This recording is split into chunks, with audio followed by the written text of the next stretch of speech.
सजाई। अल्लाह तबारक व तआला इन सब को अपनी शान के मुताबिक बेहतर जज़ा अता फरमाए।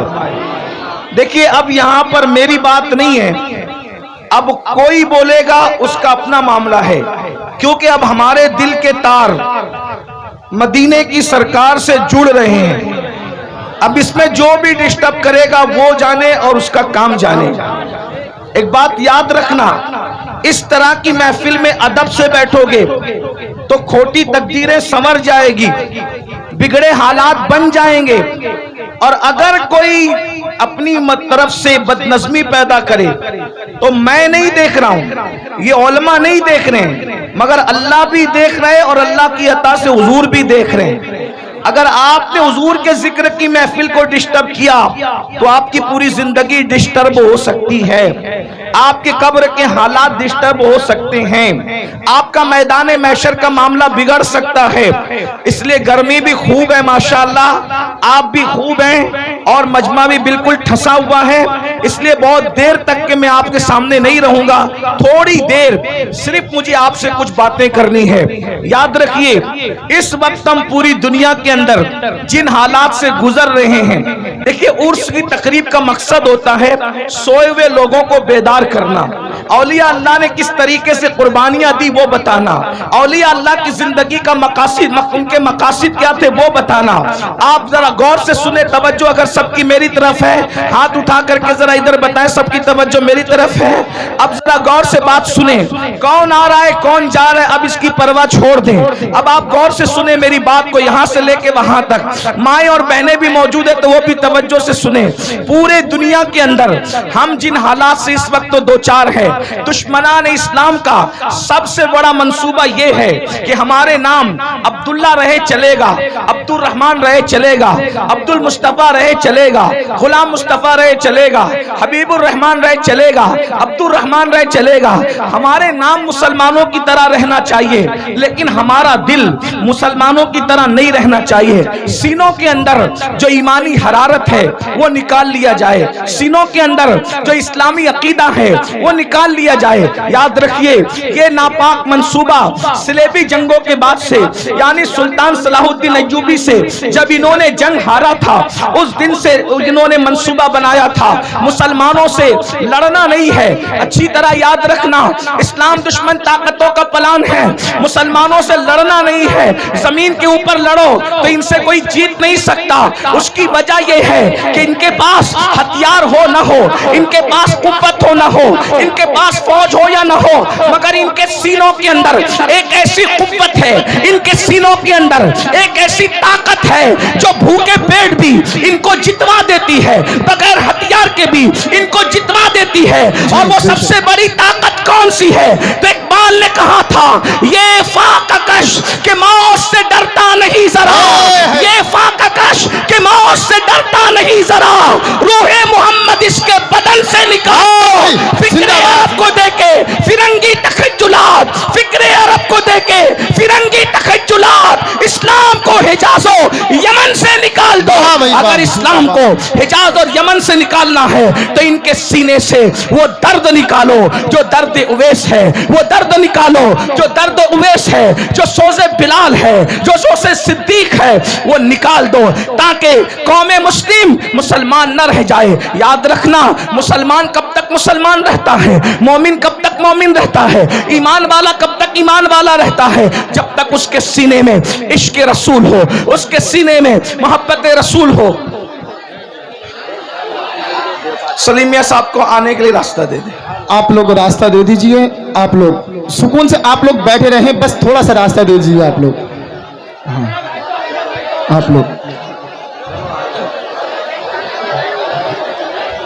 माशाल्लाह बहुत अच्छे हैं आप लोग। जब से यहाँ ऐलान हुआ बहुत आप संजीदा है माशाल्लाह। सिर्फ हजरत के लिए रास्ता दे भाई, हजरत को जल्दी से लेकर के आ जाओ।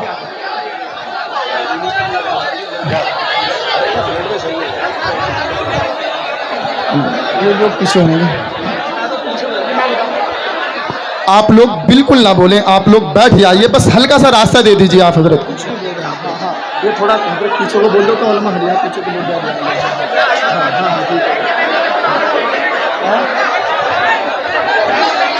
दुरूशी पढ़ सकते हैं तो दुरूद शरीफ पढ़ लें आप लोग।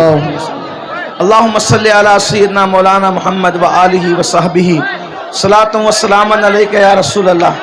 अच्छा मियाँ जब तक आ रहे सब मिलके दुरूद शरीफ मेरे साथ पढ़ें। अल्लाहु रब्बु मुहम्मदिन सल्लल्लाहु अलैहि वसल्लमा नहनु इबादु मुहम्मदिन सल्लल्लाहु अलैहि वसल्लमा अल्लाहु रब्बु मुहम्मदिन सल्लल्लाहु अलैहि वसल्लमा नहनु इबादु मुहम्मदिन सल्लल्लाहु अलैहि वसल्लमा अल्लाहु रब्बु मुहम्मदिन सल्लल्लाहु अलैहि वसल्लमा नहनु इबादु मुहम्मदिन सल्लल्लाहु अलैहि वसल्लमा अल्लाहु रब्बु मुहम्मदिन सल्लल्लाहु अलैहि वसल्लमा नहनु इबादु मुहम्मदिन सल्लल्लाहु अलैहि कि जब भी वो साजिशें करते अल्लाह के रसूल से दूर करने के लिए, 900 साल पुरानी बात है, हमारे उलमा, हमारे मशाइख, हमारे मुकर्रिरीन जब देखते कि इस्लाम का दुश्मन जो है अल्लाह के नबी से दूर करने के लिए जो है वो माज़ अल्लाह कोशिशें कर रहा है, काविशें कर रहा है, तो वो पूरी मेहनत, अल्लाह अकबर, सर से लेकर पैर तक के पूरी मेहनत झोंक देते ताकि लोगों के दिलों में मोहब्बत रसूल पैदा हो, इश्क रसूल पैदा हो, अजमत रसूल पैदा हो। उसके लिए वो तकरीरें करते हैं, उसके लिए वो किताबें लिखते हैं, उसके लिए वो हुजूर की अजमतों की महफिलें मुनक्किद करते हैं। लेकिन चलते चलते जब ये सिलसिला 15वीं सदी में दाखिल हुआ तो अब इस्लाम का दुश्मन जो है अपने मंसूबे में कामयाब होता नजर आ रहा है। किस तरह कामयाब होता नजर आ रहा है? पहले उसने ये किया कि रसूलुल्लाह से रोकने के लिए स्पीकर तैयार किए ताकि वो अलग अलग अंदाज से नबी की शान में तौहीन करे, नबी की शान में गुस्ताखी करे, हुजूर पर एतराज करे। लेकिन अल्लाह अकबर, जब वो कामयाब न हो सके तो उन्होंने क्या किया? फिल्में बनाई, और फिल्में इसलिए बनाई ताकि मुसलमान जितनी देर तक फिल्म देखेगा उतनी देर तक अपने नबी के जिक्र से दूर रहेगा। उन्होंने केबल ईजाद किया, मुसलमान जितनी देर तक के केबलों में मसरूफ रहेगा उतना अपने नबी से दूर रहेगा। उन लोगों ने गाने, एक से खूबसूरत गाने ईजाद किए कि जितनी देर तक मुसलमान गाने सुनता रहेगा, गाने गाता रहेगा, अपने आका के जुल्फ और रुखसार के तस्करे से दूर रहेगा। अल्लाह अकबर। उन्होंने हमारे दरमियान, अल्लाह अकबर, 15वीं सदी आते आते गंदी फिल्में ईजाद कर दी। और ये तो इतनी खतरनाक है, इंटरनेट का ये जंगल इतना भयानक और खतरनाक है, इससे शायद ही कोई बच सकता है, बल्कि वही बच सकता है जिसको अल्लाह बचा ले। मेरे प्यारे आका रिसलात व तस्लीम के प्यारे दीवानों, यहाँ हजारों आशिकाने रसूल कहलाने वालों का मजमा है। मैं आपसे पूछना चाहता हूँ, थोड़ा अपने आप में डूब करके सोचो, ऐ मेरी कौम के जवानों, अपने आप में डूब कर सोचो। बताओ, हम 24 घंटे में कितना घंटा रसूलुल्लाह का जिक्र करते हैं, कितना घंटा हुजूर को याद करते हैं, कितना घंटा हुजूर का तस्करा करते हैं। अल्लाह अकबर। हमारी हालत तो ये है कि अल्लाह अल्लाह हमने फेसबुक पर घंटों लगा दिए हैं, लेकिन घंटों हम अपने नबी का जिक्र नहीं कर पाते। हम गानों में बहुत बड़ा वक्त लगा देते हैं, लेकिन उतना वक्त रसूलुल्लाह के जिक्र में नहीं लगा पाते। अब आप मुझे बताएं, जिसका बाप, अब तवज्जो से सुनना, जिसका बाप अल्लाह के नबी से दूर हो जाए उसके बेटे को रसूलुल्लाह से कौन करीब कर सकता है? जिसकी माँ नबी से दूर हो जाए, अल्लाह अकबर, उसके बेटे को नबी से कौन करीब कर सकता है? बड़ी माजरत के साथ ये हजारों का मजमा देख करके हम आपको दुआ तो दे जा रहे हैं, लेकिन हमारे सीने ठंडे नहीं होते, हमारे कलेजे ठंडे नहीं होते। उसकी वजह यह है कि आजकल बड़ी माजरत के साथ हमारे मुकर्रिर लोग, नातखा लोग, नाजिम लोग, पीर साहब लोग, महफिल सजाने वाले लोग खुश हो रहे। क्यों खुश हो रहे? हजारों आ गए। मैं कहता हूं भाइयों, ये लोग दिल बहलाने आए, ज्यादातर लोग दिल बहलाने आए हैं। वजह, हाँ, कल तक के फिल्म देखकर दिल बहलाते थे, कहा चलो थोड़ा सा वक्त तो मौलाना लोगों से दिल बहला लेंगे, क्या बोलते चलो देखते हैं। इसलिए कि अगर ये अमल के लिए आते, अगर ये अमल के लिए आते तो कौम में इनकलाब पैदा हो चुका होता। इसलिए कि रोजाना जलसे हो रहे हैं, रोजाना तकरीर हो रही है, मुकर्रिर लोग तकरीर करते करते बेचारे इंतकाल कर जा रहे हैं, लेकिन कौम है कि बदलने का नाम नहीं लेती। लेकिन मुझे उम्मीद है हम मायूस नहीं है, नहीं इकबाल मायूस अपनी किश्ते वीरा से, नहीं इकबाल मायूस अपनी किश्ते वीरा से, जरा नम हो तो ये मट्टी बड़ी सरखेज है साकी। मेरे भाइयों, अपने दिलों में मोहब्बत रसूल का चिराग जलाओ, अपने सीनों में इश्क रसूल की शम्मा जलाओ और अपने आप को आशिक रसूल बनाओ। उसकी वजह यह है कि जब तुम्हारे सीने में मोहब्बत रसूल होगी, इश्क रसूल होगा, इंशाअल्लाह दुनिया की कोई ताकत आपको ज़ेर नहीं कर सकती, दुनिया की कोई ताकत आपको रुस्वा नहीं कर सकती। कि आप नहीं देखते, अल्लाह अकबर, वो अरब के बोरिया नशीन जब तक उनके सीनों में इश्क रसूल नहीं था, तवज्जो फरमाए, अरब के वो बोरिया नशीन जब तक उनके सीनों में इश्क रसूल नहीं था, वो ऊंट और बकरियों के पीछे चला करते थे। लेकिन जब से मेरे नबी का इश्क सीने में पैदा हुआ, जमाना उनके पीछे चलता है, कौमों के आगे। जिंदाबाद, नारे तकबीर, नारे रिसालत, मसलके आला हजरत और से मुक़द्दस सादात इकराम हजरत अल्लामा सैयद अमीनुल कादरी साहब क़िबला, नारे हैदरी हुजूर सैयद आसिफ मियां साहब क़िबला।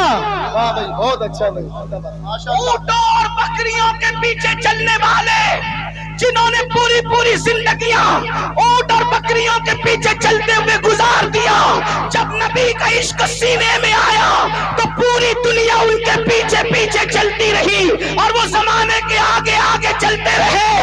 अरब की तारीख ने बता दिया, अगर दुनिया को पीछे चलाना है तो आमिना के लाल की मोहब्बत को सीने में पैदा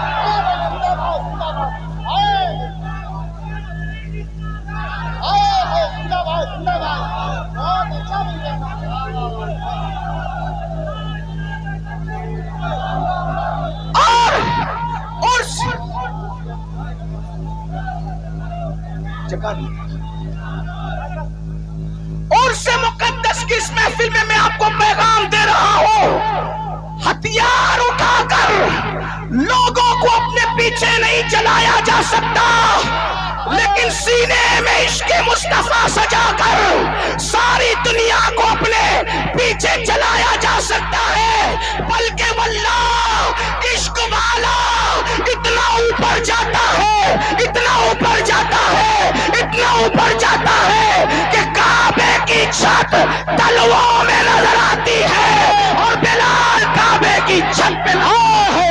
जिंदाबाद, जिंदाबाद, वाह भाई जिंदाबाद, नारे तकबीर, नारे रिसालत, मसलके आला हजरत और से मुक़द्दस सादात इकराम। बहुत अच्छा। आज हर बाप चाहता है मेरा बेटा तरक्की करे, तवज्जो करना उर्स में आने वालों, हर बाप चाहता है मेरा बेटा तरक्की करे, हर माँ चाहती है मेरा बेटा तरक्की करे, हर भाई चाहता है मेरा भाई तरक्की करे, हर इंसान चाहता है मेरी नस्लें तरक्की करे। मैं कहता हूँ मुसलमान, इससे बढ़ के तरक्की क्या होगी, इससे बढ़ के तरक्की क्या होगी? अरे ज्यादा से ज्यादा तरक्की यही हो सकती है ना कि कोई बादशाह बन जाए, कोई वजीर बन जाए, लेकिन इससे बढ़ के तरक्की क्या होगी कि काबा तलवों के नीचे है और आशिक काबेतुल्लाह के ऊपर है। और वो भी किसको तवज्जो फरमाए, सारे गोरे चिट्टे अरब वाले जमीन पे खड़े हैं, सारे गोरे चिट्टे अरब वाले जमीन पे खड़े हैं, लेकिन वो बिलाल हबशी जिसका रंग काबतुल्लाह के गिलाफ का जलवा लेकर के है, जिसका रंग काबतुल्लाह के गिलाफ का जलवा लेकर के है, वो सरकार बिलाल हबशी रज़ी अल्लाह तबारक व तआला अन्हु अल्लाह अल्लाह काबे की छत के ऊपर खड़े होकर के अजान पढ़ रहे हैं, अजान।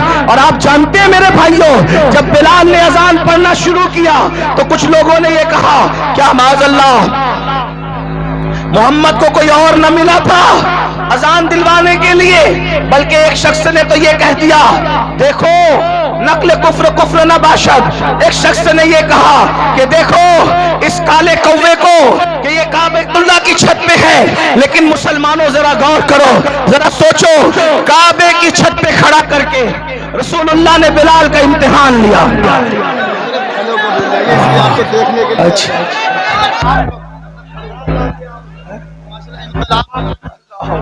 आप लोग अब मान जाए, ठीक है हजरत को, ठीक है आप लोग बैठ जाइए।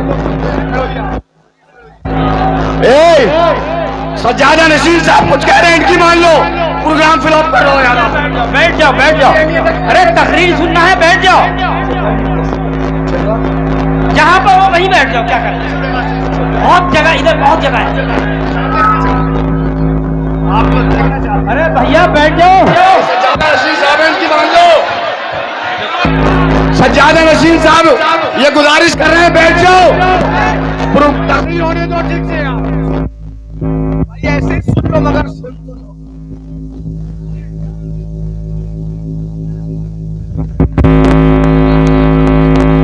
अच्छा ये बताए बोलो कि नहीं बोलो?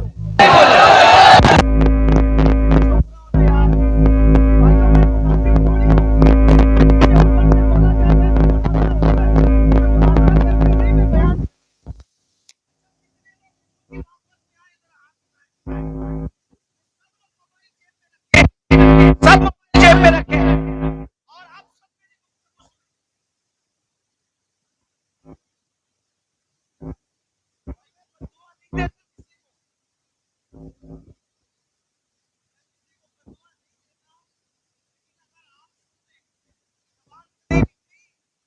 बेचैन हो गया तो प्रॉब्लम में आ जाओगे, इसलिए थोड़ा सा ख्याल करो। दुरूद शरीफ पढ़ो, बुलंद आवाज से दुरूद शरीफ पढ़ो, आशिकों की तरह दुरूद शरीफ पढ़ो। ये डंडे वाले लोग डंडा रखें।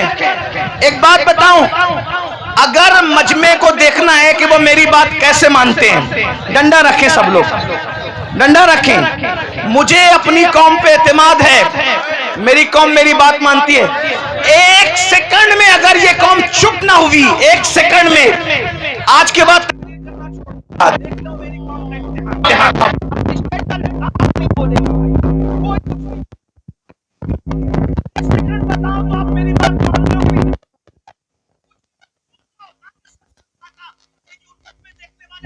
बैठे नहीं, जगह नहीं है, मुझे पता है, खड़े खड़े सुने, लेकिन करके बताए ताकि यूट्यूब पे पता चले कि हमारी बात लोग कितनी मानते हैं। देख लिया, ये मोहब्बत की। हाँ, अब वो सब ऐसे ही रहेंगे।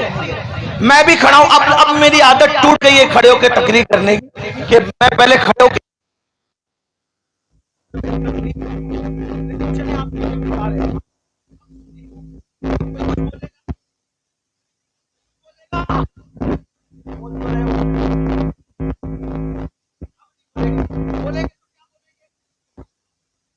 बोलेंगे, अब बात लंबी नहीं, 10-15 मिनट।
2 घंटे भी चाहिए, ठीक है। बिलाल को काबे की छत पे खड़ा करके आपका इम्तिहान ले रहे हैं। बिलाल इतना कामयाब है, इतना काम, मक्के के बड़े बड़े सरदार नीचे खड़े, मुझे वहां खड़ा किया जहां किसी का तसव्वुर खड़ा नहीं हो सकता, जहां किसी का तखय्युल खड़ा नहीं हो सकता। लेकिन इम्तिहान क्या लिया? अब बिलाल को देखो, बिलाल को इम्तिहान। बिलाल अजान पढ़ो, अजान नंबर 1, सबसे ऊंची जगह काबा और सबसे बेहतरीन नगमा अजान, ठीक। सबसे बेहतरीन शहर में, सबसे बेहतरीन जगह पर, सबसे बेहतरीन नगमे के लिए बिलाल को कहा। अब बिलाल पूछने लगे कि या रसूल अल्लाह, अजान देने के लिए काबे की तरफ रुख का होना जरूरी है। अजान देने के लिए रुख कहाँ होना चाहिए? काबे की तरफ। मैं तो जंगों में अजान दी, काबे की तरफ रुख किया। मदीना शरीफ में अजान पड़ी, काबे की तरफ रुख किया। तिहामा की वादियों में अजान पड़ी, किया। हर जगह अमन में, जंग में, जहां जहां अजान पड़ी, काबे की तरफ रुख किया। गरीब परवर बंदा नवाज, बुलंद करने वाले सरकार, आज आपने काबे की छत पे खड़ा किया। अब मैं रुख किधर, मेरा रुख किधर होगा? हुजूर ने इम्तिहान लिया, तेरा दिल जिधर चले। बेनियाज रसूल ने, बेनियाज खुदा के बेनियाज महबूब ने, जो सिर्फ खुदा के नियाजमंद है, बाकी किसी का नियाजमंद नहीं। और बिलाल, तेरा दिल जिधर चाहे उधर रुख कर ले, आज तेरे अजान पढ़ ले। बिलाल ने कहा, अब किधर क्या रुख करूं, अब किधर और क्या रुख करूं? इतनी तरक्की मिल गई है तो जिसके सदक़े में तरक्की मिली है, रुख तो उधर ही होगा, रुख तो उधर ही होगा। और बिलाल ने कहा, जब काबे के काबा ने मुझे काबे पे चढ़ा दिया और मेरी तरक्की का राज सिर्फ यही है जो काबे का काबा है, तो सबसे रुख फेर सकता हूँ, आमिना के लाल से रुख नहीं फेर सकता। वाह भाई, जिंदाबाद जिंदाबाद।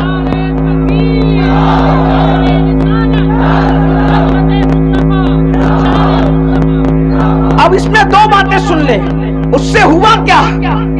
इश्क़े रसूल से बिलाल को तरक्की मिली। नंबर 1 तवज्जो है, इश्क़े रसूल से बिलाल को, बोलो क्या मिली? तरक्की। लेकिन वफादारी मुस्तफा से उनकी तरक्की बच गई। अगर कहीं और रुख फेर लेते तो बात फिर कुछ और हो जाती, और जो होती वो होती जब वो बयान होती, लेकिन ये हुआ नहीं। तो जो हुआ नहीं उसको बयान करना नहीं है। बिलाल का रुख किधर रहा? बोलो किधर रहा? बोले किधर रहा? अब मेरी सुन लो, आप और हम जलील क्यों है? आप हम रुस्वा क्यों है? आप हम बर्बाद क्यों है? आप हम तबाह क्यों है? आप हम गालियां क्यों सुन रहे हैं? आपकी हमारे घरों पे बिल्डोजर क्यों चल रहे हैं? वजह एक है, बिलाल काबे पे चढ़ के भी नबी की तरफ से रुख नहीं फेरा। बिलाल काबे पे चढ़ के भी नबी की तरफ से रुख नहीं फेरा। और तुम डॉक्टर बनने के बाद नबी से रुख फेर लिए, इंजीनियर बनने के बाद नबी से रुख फेर लिया, मालदार बनने के बाद नबी से रुख फेर लिया, 3 टाइम का अच्छा खाना खाने के बाद नबी से रुख फेर लिया, कीमती कपड़े पहनने के बाद नबी से रुख फेर लिया। बताओ, वो काबे पे चढ़ के इतने ऊंचे पे भी नबी को नहीं भूले, और हम इन सारी गंदगियों के अंदर, गुनाहों की गंदगियों के अंदर अपने नबी को भूल गए, और माल की मोहब्बत में, कपड़ों की मोहब्बत में, डिग्रियों की मोहब्बत में, तिजारतों की मोहब्बत में अपने नबी से हमने अपना रुख फेर लिया। तो नबी से जो रुख फेरता है तो उसका क्या होता है? जिससे जो नबी से रुख फेर लेता है, खुदा की रहमतें उससे अपना मुंह फेर लिया करती है। अब पता चला मेरे आका अलैहिस्सलाम के दीवानों, बिलाल तो काबे पे खड़े होकर भी नबी को भूलना नहीं चाहते, और हम नबी पाक को भूल गए। बताओ, हम नबी पाक को कहां याद करते हैं? हम गाने तो गाते हैं, नात नहीं पढ़ते। 3 घंटे की फिल्म तो देखते हैं, हुजूर की सीरत नहीं पढ़ते। मेरे भाइयों, हमारे नबी से बड़ा अजमत वाला कोई है? हमारे नबी से बड़ा बुजुर्ग कोई है? हमारे नबी से आला कोई है? हमारे नबी से अफजल कोई है? अल्लाह की मखलूक में भाइयों उन जैसा कोई है ही नहीं। अल्लाह की मखलूक में उन जैसा कोई है ही नहीं। आपको बताऊं, ये सारे नबी नबी होकर भी हमारे नबी के उम्मती है। सारे नबी नबी होकर भी हमारे नबी के उम्मती है। और साथ में क्या है, जो उम्मती जो निस्बत उम्मती को नबी से हुआ करती है, जो निस्बत उम्मती को नबी से हुआ करती है, वो निस्बत सारे नबियों को मेरे नबी से है। यानी सारे उम्मती किसके नियाजमंद होते हैं? अपने नबी के। तो ये सारे अंबिया जो है वो किसके नियाजमंद हैं? मेरे नबी के। बल्कि जमीन के ऊपर ही नहीं, मैदान महशर में भी सबको अगर नियाजमंदी की तमन्ना होगी तो रसूलुल्लाह की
सुनने के लिए तो मैं तो खत्म ही कर रहा हूं।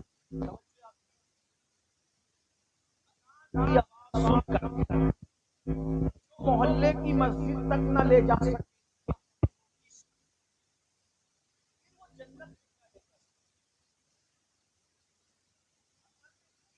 कमजोर नहीं होता। आज तो इतना कमजोर आशिक हो कि वो आवाज सुन के मोहल्ले की मस्जिद तक न जा सके, वो कभी भी जन्नत तक उसका इश्क उसको नहीं ले जाएगा। किसका इश्क जन्नत तक ले जाएगा? मैंने कहा वो जो नबी की आवाज को सुनकर, नबी की आवाज तो नबी की आवाज है, बल्कि नबी जिसको मुकर्रर कर दे आवाज देने के लिए, वो उस आवाज को सुनकर पहली रात की दुल्हन को छोड़कर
लालच में दरिया छूटा परी सलीलों के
बोलो काम किस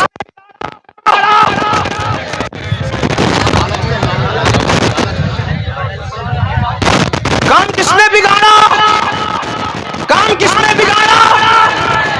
किसे के घीसे को नहीं पहचाना उसने घीसे को अपनी गिजा समझी, नहीं जानती थी कि उसके पीछे मकसद क्या है। रानी क्या बन गई?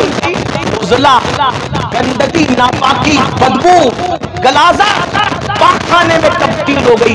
कौन? दरिया की रानी। रानी का राज गया, वतन छूटा, उजला बन गई उजला। अब मैं आपको उजला तो नहीं कहूंगा, लेकिन इतना जरूर कहूंगा ये दिन आए कैसे। मछली रानी बनी थी दरिया की और आप पूरी सल्तनत के बादशाह बने थे। मछली दरिया से वफा कर रही थी जब तक दरिया में थी, सब कुछ थी, और तुम इश्क के मुस्तफा से वफा कर रहे थे तब तक सब कुछ थे। बादशाह तुम थे, ताजदार तुम थे, आका तुम थे, मावा तुम थे, मौला तुम थे। जमाना भिखारी था, तुम भीख दे रहे थे। जमाना शागिर्द था, तुम उस्ताद बने हुए थे। तुम्हारे घरों में अब्बे दादे नौकरियां कर रहे थे जो आज इतरा रहे हैं। अब्बे दादे नौकरियां कर रहे थे जो आज इतरा रहे हैं, जो आज आप पे हंस रहे हैं। नौकरियां कर रहे थे आपके दादाओं की, अब्बाओं की, लेकिन क्या हुआ? फिर इन्होंने सोचा कि मुसलमान इश्क का बंदा है। मुसलमान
देना कि मेरी उम्मत के लिए दुआ कर दे।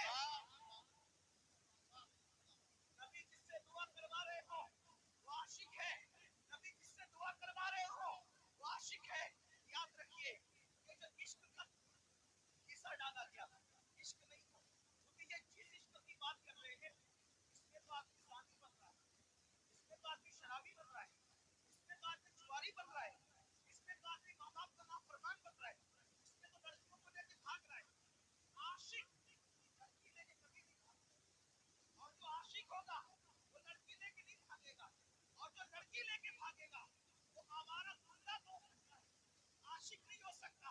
उसकी वजह बताओ, हमारे यहाँ आशिक का दूसरा नाम मजनू है। अल्लाह अकबर। लेकिन मजनू ने पूरी जिंदगी लैला को बालिग होने के बाद कभी देखा नहीं। किसी ने पूछा ओ मजनू लैला लैला करना तो है लेकिन लैला को देखा क्यों नहीं है? वो कहा अरे जो महबूब की इज्जत को तार तार कर दे वो आशिक कैसे हो सकता है?